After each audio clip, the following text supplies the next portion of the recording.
ಮ್ಯಾಟ್ರಿಮೋನಿಯಲ್ಲಿ ಹುಡುಕಿ ಎರಡನೇ ಮದುವೆಯಾದ 62ರ ವ್ಯಕ್ತಿಗೆ ಶಾಕ್ ಎದುರಾಗಿತ್ತು. ವೃದ್ಧನನ್ನ ಮದುವೆಯಾಗಿದ್ದ ಮಹಿಳೆಗೆ ಇದು 8ನೇ ಮದುವೆ. ಅಂಕಲ್ ಬಳಿ ಇದ್ದ PF ದುಡ್ಡಿಗಾಗಿ ಮಹಿಳೆಯ ಮಹಾ ಮೋಸ. 62 ವರ್ಷದ ರಾಮಕೃಷ್ಣ ಎಂಬುವವರಿಗೆ 50 ವರ್ಷದ ವಿಜಯಲಕ್ಷ್ಮಿ ಮೋಸವನ್ನ ಮಾಡಿದ್ದಾರೆ. 2020ರ ನವೆಂಬರ್ನಲ್ಲಿ ವಿಜಯಲಕ್ಷ್ಮಿ ಜೊತೆ ಎರಡನೇ ಮದುವೆಯಾಗಿದ್ದ ರಾಮಕೃಷ್ಣ ಇನ್ನು ಮೊದಲನೆಯ ಪತ್ನಿ ತೀರ್ಕೊಂಡಿರುವಂತ ಹಿನ್ನೆಲೆಯಲ್ಲಿ ಎರಡನೇ ಮದುವೆ ಆಗಿದ್ರು. ಮ್ಯಾಟ್ರಿಮೋನಿಯ ಮೂಲಕ ವೃದ್ಧ ವ್ಯಕ್ತಿಗೆ ಪರಿಚಯ ಆಗಿದ್ದಂತ ಮಹಿಳೆ. ಇನ್ನು ವೃದ್ಧರ ಹಿನ್ನೆಲೆ, PF ಹಣ, ಚಿನ್ನಾಭರಣದ ಬಗ್ಗೆ ಮಹಿಳೆಗೆ ಮಾಹಿತಿ ಇತ್ತು. ಮದುವೆಯಾದ ಕೆಲವೇ ತಿಂಗಳಲ್ಲಿ ಹಣ ಚಿನ್ನಾಭರಣಕ್ಕಾಗಿ ಬೆದರಿಕೆಯನ್ನ ಒಡ್ಡಿದ್ಲು.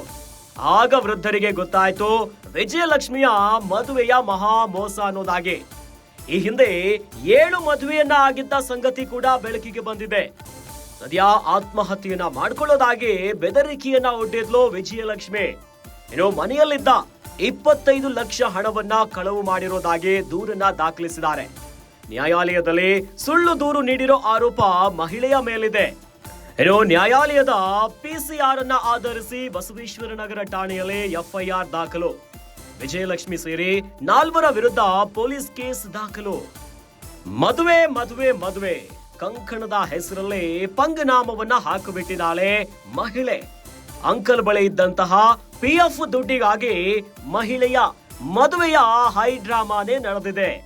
ವೃದ್ಧನನ್ನ ಮದುವೆಯಾಗಿದ್ದಂತ ಮಹಿಳೆ ನೋಡಿ, ಆ ಮಹಿಳೆಗೆ 8ನೇ ಮದುವೆ. ಅದು 62 ವರ್ಷದ ರಾಮಕೃಷ್ಣ ಎನ್ನುವವರಿಗೆ 50 ವರ್ಷದ ವಿಜಯಲಕ್ಷ್ಮಿ ಮಹಾ ಮೋಸವನ್ನ ಮಾಡಿಬಿಟ್ಟಿದ್ದಾರೆ. 2020ರ ನವೆಂಬರ್ನಲ್ಲಿ ವಿಜಯಲಕ್ಷ್ಮಿ ಜೊತೆ ಎರಡನೇ ಮದುವೆ ಆಗಿದ್ರು ರಾಮಕೃಷ್ಣ ಎನ್ನುವರು. ಇನ್ನು ರಾಮಕೃಷ್ಣ ಅವರ ಮೊದಲನೆಯ ಪತ್ನಿ ತೀರ್ಕೊಂಡಿರುವಂತಹ ಹಿನ್ನೆಲೆಯಲ್ಲಿ ಎರಡನೇ ಮದುವೆ ಆದ್ರು. ಎರಡನೇ ಮದುವೆ ಆಗಿರುವಂತಹ ವಿಜಯಲಕ್ಷ್ಮಿನೇ ಈಗ ಪಂಗನಾಮವನ್ನ ಹಾಕಿಬಿಟ್ಟಿದ್ದಾರೆ. ಇನ್ನು ಇವರಿಬ್ರು ಹೇಗೆ ಪರಿಚಯ ಆದ್ರೂ ಗೊತ್ತೇನು? ಮ್ಯಾಟ್ರಿಮೋನಿಯ ಮೂಲಕ ವೃದ್ಧ ವ್ಯಕ್ತಿಗೆ ಪರಿಚಯ ಆಗಿದ್ದಂತ ಮಹಿಳೆ. ಇನ್ನು ಈ ಮಹಿಳೆಗೆ ವೃದ್ಧನ ಹಿನ್ನೆಲೆ, PF ಹಣ ಜೊತೆಗೆ ಚಿನ್ನಾಭರಣದ ಬಗ್ಗೆ ಮಾಹಿತಿಗಳಿತ್ತು. ಇವೆಲ್ಲವನ್ನ ನೋಡಿಕೊಂಡೇ ಮದುವೆಯಾಗಿಬಿಟ್ಲು. ಮದುವೆಯಾದಂತಹ ಕೆಲವೇ ತಿಂಗಳಲ್ಲಿ ಹಣ ಮತ್ತು ಚಿನ್ನಾಭರಣಕ್ಕಾಗಿ ಬೆದರಿಕೆಯನ್ನ ಒಡ್ಡಿದ್ಲಂತೆ. ಆಗ ವೃದ್ಧನಿಗೆ ಗೊತ್ತಾಯ್ತು, ಅಯ್ಯಯ್ಯೋ, ಮದುವೆಯ ಹೆಸರಲ್ಲೇ ಮೋಸ ಆಗಿದೆ. ವಿಜಯಲಕ್ಷ್ಮಿಯ ಬಣ್ಣ ಬದಲಾಗಿಬಿಡ್ತು. ಮದುವೆಗೂ ಮುಂಚೆ ಇದ್ದಿದ್ದು ಹೇಗೆ, ಮದುವೆ ಆದ್ಮೇಲೆ ಆಕೆಯ ಅಸಲಿ ವಿಚಾರಗಳು ತಿಳಿದಿದೆ. ಈ ಹಿಂದೆ 7 ಮದುವೆ ಆಗಿರುವಂತಹ ಸಂಗತಿ ಕೂಡ ಬೆಳಕಿಗೆ ಬಂದಿದೆ. ಇನ್ನು ಆತ್ಮಹತ್ಯೆಯನ್ನ ಮಾಡ್ಕೊಳ್ಳೋದಾಗಿ ಬೆದರಿಕೆಯನ್ನ ಒಡ್ಡಿದ್ದ ವಿಜಯಲಕ್ಷ್ಮಿ ಮನೆಯಲ್ಲಿದ್ದಂತಹ 25 ಲಕ್ಷ ಹಣವನ್ನ ಕಳವು ಮಾಡಿರೋದಾಗಿ ದೂರನ್ನ ಕೊಟ್ಟಿದ್ದಾರೆ.